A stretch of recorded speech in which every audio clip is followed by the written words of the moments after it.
بسم الله الرحمن الرحيم. إذا وقعت الواقعة ليس لوقعتها كاذبة خافضة رافعة.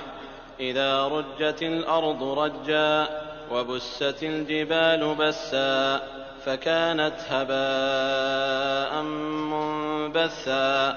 وكنتم أزواجا ثلاثة فأصحاب الميمنة ما أصحاب الميمنة وأصحاب المشأمة ما أصحاب المشأمة والسابقون السابقون أولئك المقربون في جنات النعيم.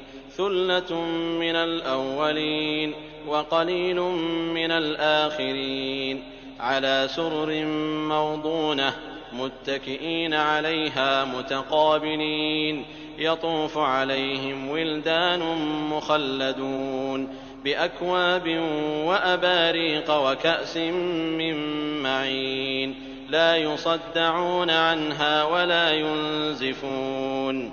وفاكهة مما يتخيرون ولحم طير مما يشتهون وحور عين كأمثال اللؤلؤ المكنون جزاء بما كانوا يعملون. لا يسمعون فيها لغوا ولا تأثيما إلا قيلا سلاما سلاما.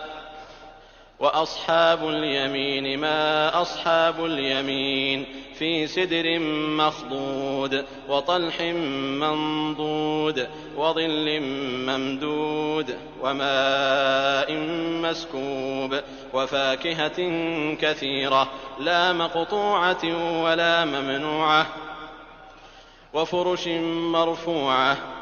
إنا أنشأناهن إنشاء فجعلناهن أبكارا عربا أترابا لأصحاب اليمين.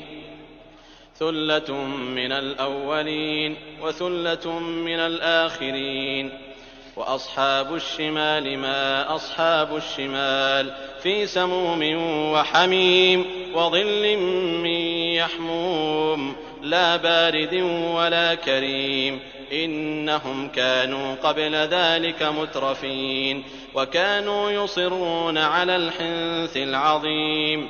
وكانوا يقولون أئذا متنا وكنا ترابا وعظاما أئنا لمبعوثون أو آباؤنا الأولون.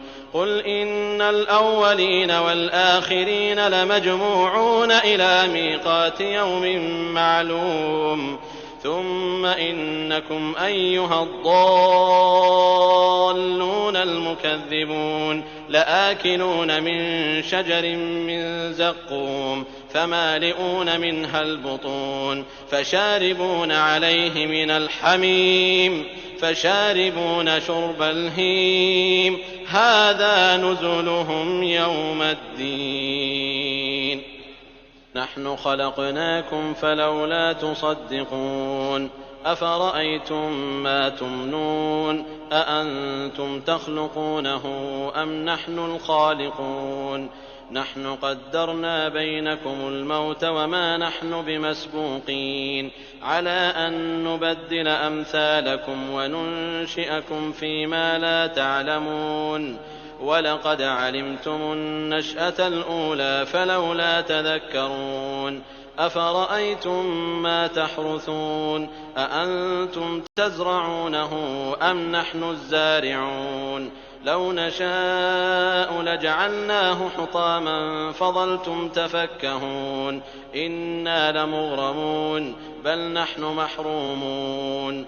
أفرأيتم الماء الذي تشربون أأنتم أنزلتموه من المزن أم نحن المنزلون. لو نشاء جعلناه أجاجا فلولا تشكرون.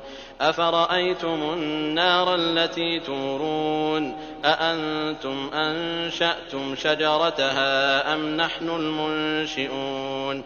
نحن جعلناها تذكرة ومتاعا للمقوين فسبح باسم ربك العظيم.